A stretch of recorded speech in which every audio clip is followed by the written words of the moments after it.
Le système de freinage permet de diminuer la vitesse d'un véhicule jusqu'à son arrêt complet. Il utilise le principe de friction entre deux surfaces en contact qui se trouvent en mouvement relatif.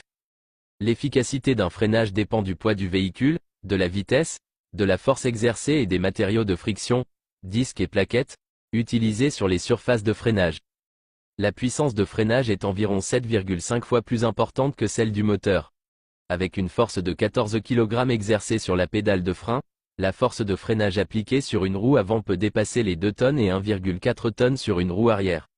La température des éléments en friction peut atteindre les 800 degrés et 70% du freinage s'effectue sur les freins avant. Dans un système de freinage, tous les composants sont liés les uns aux autres, c'est la pression hydraulique qui permet de les faire fonctionner.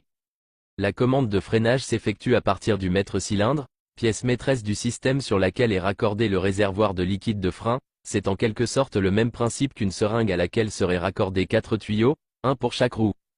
Quand le conducteur appuie sur la pédale de frein, la force qu'il utilise sur la pédale est transmise au servo-frein, lui-même relié par des leviers et tiges à la pédale, qui transfère alors cette puissance au maître-cylindre. C'est donc votre force d'appui qui déterminera la puissance de votre freinage. Lorsque le conducteur exerce une pression sur la pédale de frein, le maître-cylindre va alors pousser le liquide de frein, pression hydraulique, dans les canalisations jusqu'au étrier, pour les freins à disque, ou cylindre de roue, pour les freins à tambour. Ces canalisations sont montées en deux circuits croisés, un qui contrôle la roue avant gauche et la roue arrière droite et le deuxième la roue avant droite et la roue arrière gauche. Ce fonctionnement optimise le système de freinage qui restera alors équilibré en cas de problème avec l'un des deux circuits.